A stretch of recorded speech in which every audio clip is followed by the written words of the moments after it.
Mukunda jewellers లో కళ్యాణం గమనీయం sale 1,00,000 కొనుగోలుపై 10 గ్రాముల వెండి ఉచితం. నమస్తే రమగారు. నమస్తే జయ. రమగారు, మనము వంటింట్లో ఉపయోగించే చాలా రకాల పదార్థాలని మన ఔషధాల కింద తీసుకుంటాం. చిన్న చిన్న రెమెడీస్, హోమ్ రెమెడీస్ కింద కూడా వాడుకుంటూ ఉంటాం. అల్లం గురించి మాట్లాడుకుందామండి. ఎందుకంటే ఎట్లనో వింటర్లోనే ఉన్నాం కదా. అల్లం అన్నిట్లో కూడా కొన్ని కషాయాల్లో వాడుతూ ఉంటాం, కొన్ని మెడిసినల్ వాల్యూస్ కూడా ఉన్నాయి అంటారండి. చాలా వరకు మందుల్లో కూడా కలుపుతూ ఉంటారు కదా. మీకు తెలిసిన కొన్ని చిట్కాలు ఏమైనా ఉంటే చెప్పండి అండి అల్లంతో.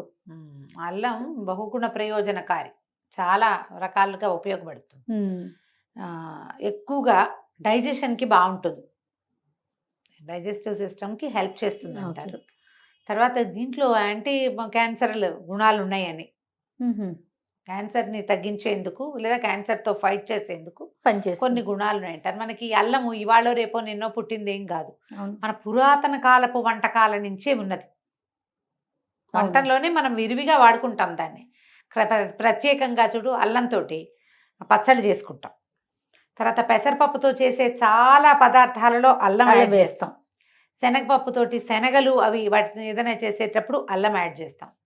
కొద్దిగా జలుబు చేసింది అంటే అల్లం రసం, ఇండైజేషన్ ఉంది అంటే అల్లం రసం, కీళ్ళ నొప్పులు అంటే అల్లం రసం, వికారంగా ఉంది గొంతులో ఏదో చికాగ్గా ఉంది, వామిటింగ్ సెన్సేషన్, అల్లం. ఇవి సహజంగా సాధారణంగా అన్ని కుటుంబాల్లోనూ భారతదేశం అంతా విరివిగా వాడబడుతుంది. మనం రెగ్యులర్ గా వాడే చాయ్, టీలో కూడా టీ, అల్లం చాయ్.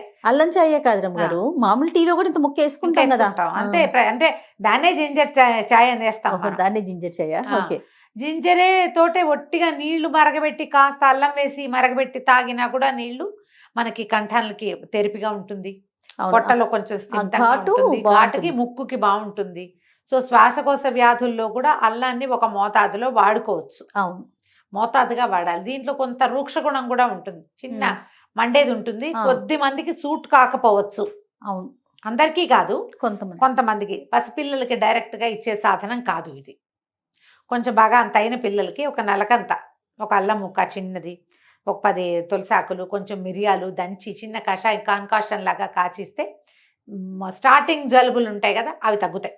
తేలికపాటి జలుబు, రాత్రి ఏదైనా పంచదారతో చేసిన పదార్థం తింటే పొద్దుటి జలుబు చేసినట్టు, గొంతు పట్టేసినట్టు ఉంటుంది. చాలా మందికి ఉంటుంది కఫ లక్షణం, అది తగ్గుతుంది, దానికి పనిచేస్తుంది.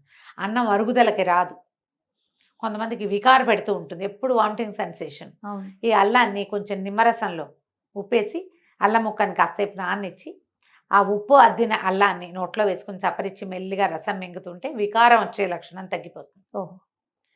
అంతంత ముక్కలు వేసుకోకూడదు, చిన్న చిన్న ముక్క. చిన్న పిల్లలకి స్ట్రిక్ట్లీ నో, అస్సలు పనికిరాదు. పెద్దవాళ్ళ కోసమే ఇది. మీరు పిల్లలకి బాగా అంటే 2-3 ఏళ్ళు వచ్చాక ఇవ్వదలుచుకుంటే కదా, ఇంత ముక్క అంత గ్లాస్ కాస్తే పిల్లాడికి అంత పావు గ్లాసు, అంతకంటే ఇవ్వకూడదు. చూసుకోవాలి, కొంతమంది కడుపులో మంట రావడానికి అవకాశం ఉంది. అందరికీ ఏం కాదమ్మా, అదేనండి. ఎవరో బాగా డెలికేట్గా ఉన్న వాళ్ళకి, కొంతమందికి అసలు దీని లక్షణం సూట్ కాని వాళ్ళకి అవుతుంది. ఈ అల్లాన్ని బ్లడ్ థిన్నర్గా చెప్తారు, రక్తాన్ని పల్చన చేసే గుణం ఉందట దీనికి. అందుకని ఈ హృదయ సంబంధమైన వ్యాధులు, హార్ట్ అటాక్స్, స్ట్రోక్ వాటిని తగ్గిస్తుంది. భారతదేశంలో నీ గుర్తు చేసుకో, ఇది వరకు ఇన్ని స్ట్రోకులు లేవమ్మా. అవును రమ్మగారు, మన చిన్నప్పుడు ఎక్కడో గుండార్ట్ అటాక్ అనేవాళ్ళు పల్లెటూళ్ళలో, గుండార్ట్ అటాక్ వచ్చిందని అలాగే అంటారు. ఎవరో ఒక్కళ్ళు రేర్గా వినేవాళ్ళం. మన ఫుడ్స్లోనే ఇన్ని రకాలు ఉన్నాయి కదా, బ్లడ్ థిన్నర్లు ఇందులోనే ఉన్నాయి. రక్తం చిక్కబడ్డం వల్లే కదా స్ట్రోక్స్ అవి వచ్చేది, ఈ గ్లమ్స్ అవి అడ్డం పడేది. ఇది వరకు ఇన్ని ఇవి వేయటం, స్టంట్లు వేయటం కూడా కనపడేది కాదు. ఎవరో ఒకటికి స్టంట్ అంటే అదేదో అద్భుత పెద్దది భయంకరమైంది అనుకునేవాళ్ళం. ఇప్పుడు మూదపితే ప్రతి ఆల్టర్నేట్ ఇంట్లోనూ స్టంట్ వాళ్ళే వింటున్నాం, అన్ని స్టంట్లే, ఇళ్లలోనూ స్టంట్లే, ఒంట్లోనూ స్టంటే. అలాగే ఉంది. కానీ మనం తరచుగా ఈ అల్లం లాంటివి మనకున్న దినుసుల్ని సరిగ్గా వాడుకుంటే, మేము అల్లం వాడతామండి బాగా అంటారు. అల్లం వెల్లుల్లి పేస్ట్ వేయటం వల్ల సెట్ అయిపోతుందని నమ్మకండి. మీరు అల్లం వెల్లుల్లి పేస్ట్ వేస్తే, అంత ముద్దేస్తే అదేమి డైరెక్ట్గా దాని ఔషధ గుణం పొట్టలోకి ఏం పోదు, దాన్ని సచ్చేలా వేయించేస్తాం మనం. ఇంత నూనె నెయ్యి పోసి, డాల్డా పోసి, నెయ్యి నూనె పోసేసి వేపేస్తాం, దాని గుణాలన్నీ తగ్గిపోతాయి. ఉంటాయేమో బాగా తగ్గుతాయి. అట్లా కాకుండా దాన్ని ఉడికించి తేలిగ్గా వేయించి, తేలిగ్గా ఎండబెట్టి సొంటి కదా. తీసుకుంటే సొంఠి కానీ సొంఠి సొంఠి కూడా వృక్షగుణమే ఉంది. అది కూడా వేడి చేసే లక్షణం ఉంటుంది అల్లంలో కొంచెం. అల్లమే కదా రమ్మగారు సొంటి. సొంఠి అవును. డ్రై అల్లమే. అయితే డ్రై జింజర్ అనే కదా అంటారు అవును. సొంఠిని. మామూలుగానే సహజంగా అల్లంలో ఉన్న వృక్షగుణం సొంఠిగా మారాక ఇంకా కొంచెం పెరుగుతుంది. ఓహో అందుకని దానికి సాయం ఏం చేస్తారు? సొంఠికి పటిక కదా. పటికి బెల్లం కాదు, ముందు జీలకర్ర వేస్తారు. సొంటి సొంటి జీలకర్ర. పొడిలో జీలకర్ర వేయాలి తప్పకుండా.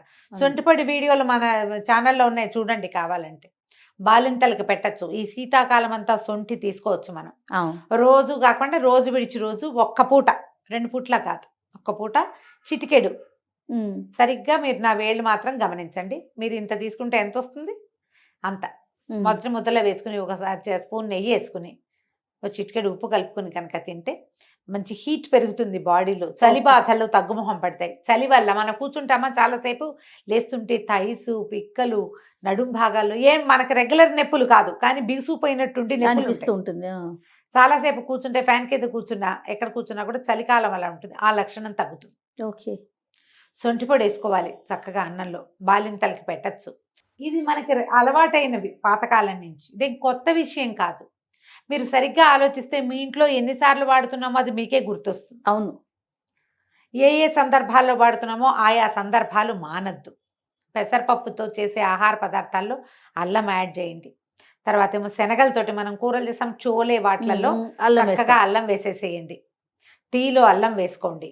ఎప్పుడైనా అవసరమైతే కొంచెం కషాయం లాగా, ఇప్పుడు చలి కదా, ఏదైనా కొంచెం 2 పుదీనా ఆకులు, ఇంత అల్లం ముక్క గ్రైండ్ చేసాము, దంచి చిన్న 2 దెబ్బలు కొట్టి నీటిలో వేసి తెరలనిచ్చామంటే చక్క లైట్ కలర్లో ఒక గ్లాస్ కషాయం లాగా తయారవుతుంది. ఒక నిమ్మ చెక్క పిండి, ఒక చిటికెడు ఉప్పు వేసుకుని హాయిగా తీసుకోండి. దాన్ని ఫ్రెండ్స్ వచ్చినప్పుడు ఇవ్వండి. ఓకే.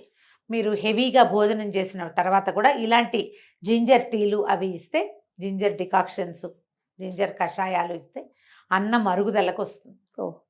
తర్వాత ఈ కీళ్ళల్లో ఉండే నొప్పులు వాటికి కూడా మీరు ఏదో వైద్యం చేసుకుంటూనే ఉంటారు. అనుపానంగా దీన్ని వాడండి. ఒకే ఒకటి మీరు గమనించాల్సింది, మీకు గుండెల్లో మంట వస్తుందా, ఓవర్ హీట్ చేసేసినట్టుందా, మన ఫీలింగ్ ఉంటే కనుక తగ్గించండి. అతి వేడి చేస్తుంది. కొంతమందికి సూట్ కాదు, అల్లం నాకు పడదని చెప్తారు. అవునవును. అల్లం వల్లే వేడి చేస్తుంది. టీ తాగినా వేడి చేస్తుందమ్మా వాళ్ళకి. అవును రమ్మగారు. మీరు గమనించండి. మీకు అలాంటి లక్షణాలు అయితే మీరు చాలా అదృష్టవంతులు. ఎందుకంటే మీరు డైటింగ్ చేసేటప్పుడు కూడా అల్లాన్ని కొంచెం తీసుకుంటుంటే, మనం ఇవి చేస్తాం సాలెడ్స్లో కొంచెం అల్లం కోరి వేసుకోవటం స్లిమ్మింగ్కి అది ఉపయోగపడుతుంది, బాగా ఉపయోగిస్తుంది. మామూలుగా పెద్దవాళ్ళు ఏం చెప్తారంటే, పాతకాలపు మాట చేయ ఇది, బ్లడ్ సెల్స్లో మనకి రక్తగణంలో వాటరే కదా, అది తగ్గిస్తుంది, దానివల్ల ఒళ్ళు తగ్గుతుంది అని చెప్పేవాళ్ళు. సొంటి పొడి బాలింతలకి ఒంట్లో వేడి పుట్టడానికే ఇచ్చేవాళ్ళు. ఒళ్ళు లావు తగ్గుతుంది, శరీరం గట్టిపడుతుంది, నడుము గట్టిపడుతుంది, అలాంటివి చెప్పేవాళ్ళు. ఈ పురాతన కాలం నుంచి వచ్చే ఈ పద్ధతుల్ని మన ఇంటి పద్ధతులుగా ఉంచుకోండి, మార్చుకోవాలి. ఎందుకంటే మన జీవితపు లాంగ్టివిటీకి, ఇండియన్ లాంగ్టివిటీ లైఫ్ స్పాన్ ఎక్కువ ఉండడానికి కారణము ఈ పదార్థాలేనండి. ఇవే. ఇందులో అల్లం ముఖ్యమైనది. చక్కగా అల్ల పచ్చడి చేసుకోండి. ఇడ్లీలోకి బాగుంటుంది, అనుపానంగా పక్కన దీనికి దోశల్లోకి బాగుంటుంది, గారెల్లోకి బాగుంటుంది, అన్నంలోకి బాగుంటుంది, మజ్జిగ అన్నంలో నలుచుకుంటే మరీ బాగుంటుంది.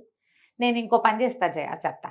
పచ్చిమిరపకాయలు, ఈ అల్లం చిన్నవి, మామిడి అల్లం దొరుకుతుంది, అవి, పసుపు కొమ్ములు, పచ్చి పసుపు కొమ్ములు దొరికినప్పుడల్లా చేస్తాను. సన్న ముక్కలు తరిగి కొంచెం నిమ్మరసం, ఉప్పు సరిపడా వేసేసి పక్కన పెడతా. సాయంత్రం నుంచి తింటా మొదలు పెడతాం. అన్నంతో పాటు పప్పులో నలుచుకోవడానికి బాగుంటాయి, చాలా రుచిగా ఉంటుంది. అల్లం సన్నగా చీరేసేయండి, సన్నవి. కొంచెం లేత అల్లం అయితే మరీ బాగుంటుంది. 2 ముక్కలు తినండి రోజుకి, సూపర్గా ఉంటుంది. మరి చాలా బాగుంటుంది, ఆరోగ్యానికి చాలా మంచిది. మీకు సూట్ అయితే అసలు ప్రాబ్లమే లేదు. సూట్ కాదేమో చూసుకోండి, అది మాత్రం. అక్కడి నుంచి అల్లం మురబ్బా ఒకటి చేస్తాను జయ, మన ఛానల్లో కూడా ఉంది. చేశారు మీరు? అల్లం మురబ్బా చేశాను. అల్లం మురబ్బా చేసుకోవచ్చు. నోట్లో వేసి చప్పరిస్తే నాలికకి అరుచి పోతుంది. ఏవి తినబుద్ధి కాకపోవటం అలాంటి మార్నింగ్ సిక్నెస్, ఆడపిల్లలు ప్రెగ్నెన్సీలో మొదటి నెలల్లో అన్నం తినలేరు, చికాగ్గా ఉంటారు. మార్నింగ్ సిక్నెస్ కి చాలా బాగా పనిచేస్తుంది. మార్నింగ్ సిక్నెస్ లేదు, మనలాగా మామూలు వాళ్ళకే అన్నం అరుగుదలకు రాదు, విసుగ్గా ఉంటుంది, మధ్యాహ్నం తిన్న అన్నం అరిగినట్టు ఉండదు, రాత్రికి ఎప్పటికీ ఆకలేదు. అలాంటప్పుడు అల్లం ముక్క నోట్లో వేసుకోవచ్చు, చాలా బాగుంటుంది. అల్లం మురబ్బా ఒకటి సొంతంగా చేసుకోండమ్మా, భలే సరదాగా ఉంటాయి ఆ పనులు. ఒకసారి చేసి సక్సెస్ అయితే ఏటా చేసుకోవచ్చు చక్కగా. ఒక అంతే. డబ్బాలో పోసి పెట్టుకున్నారంటే ఎప్పుడైనా తోచనప్పుడు ఓ ముక్క నోట్లో వేసుకుంటే బాగుంటుంది. బెల్లంతో అయినా చేసుకోవచ్చు, పంచదారతో అయినా చేసుకోవచ్చు, మీ ఇష్టం. మీరు అందులో ఇంకా ఏమైనా చాలా రకాల ఐడియాలు వేస్తామంటే అవి కూడా మీ ఇష్టమే. భావన అల్లం అని ఒకటి చేసేవాళ్ళు జయ ఇది వరకు. ఈ అల్లం సన్నగా ముక్కలు తరిగి నిమ్మరసం ఉప్పులో ఊరబెట్టేవాళ్ళు, ఎండబెట్టేవాళ్ళు, మళ్ళీ దాన్ని మళ్ళీ వెనక్కి పోసి మళ్ళీ ఊరబెట్టేవాళ్ళు.